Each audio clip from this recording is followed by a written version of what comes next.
On va pas se mentir, c'était pas le match du siècle. C'est surtout pas le Brésil du siècle, hein.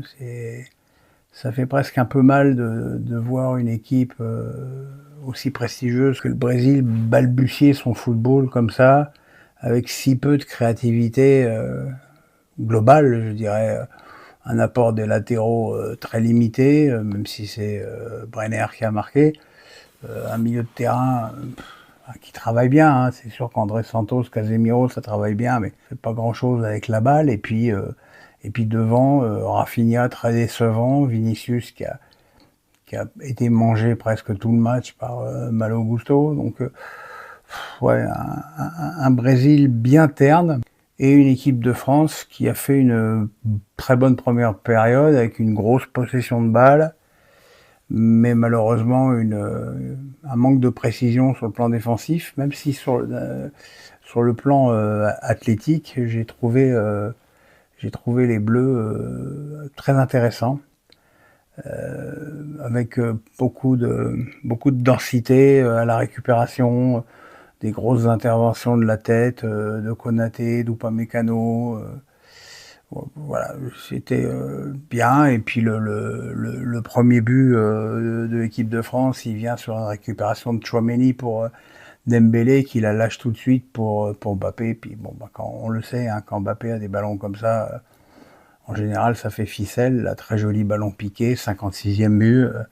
Il n'est plus qu'à un but d'Olivier Giroud, qui est dans le genre de match assez anecdotique. Ce qu'il est moins, c'est quand même que ça fait 7 matchs de suite qui marque avec les Bleus. Donc c'est quand même quelque chose d'extrêmement conséquent.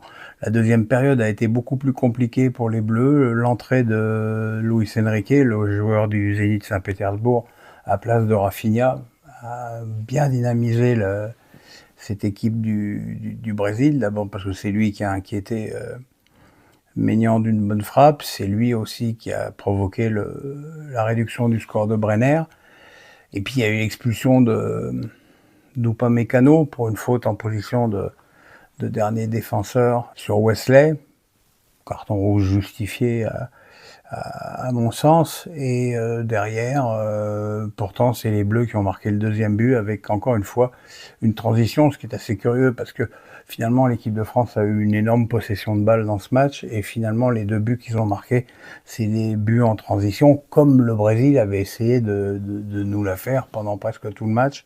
Et là, cette fois, c'est Olysée qui donne à Etitike, qui lui aussi marque d'un petit ballon piqué à 2-0. Voilà, les Bleus étaient à peu près tranquilles. La réduction de Brenner a un peu inquiété sur la fin de match, mais pas plus que ça, parce que les Brésiliens manquaient trop de précision. Et c'est vrai qu'on a du mal vraiment à mettre cette équipe du Brésil dans la peau d'un favori pour la Coupe du Monde. C'est quand même une équipe franchement très très très moyenne. Et ouais, ça fait un peu de peine. Voilà, mais bon, après tout, nous, ce qui nous intéresse, c'est l'équipe de France qui a montré, encore une fois, je trouve un impact physique quand même très intéressant. Et une domination à ce niveau-là, ainsi que dans la possession de balle, en tout cas en première période.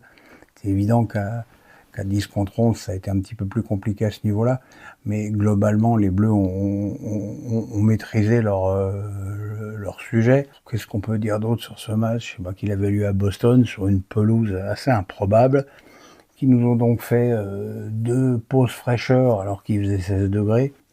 Ça laisse présager des choses un peu étranges pour le mondial dans quelques semaines maintenant. Mais bon, voilà, c'est la première fois que Deschamps, en tant que sélectionneur, bat le Brésil, donc c'est sûrement pas anodin pour lui. Et puis voilà, et puis on va pas tirer à la ligne parce que, pour rien vous cacher, je suis quand même très très fatigué. Donc voilà, le pouce, la cloche, on s'abonne, bye bye.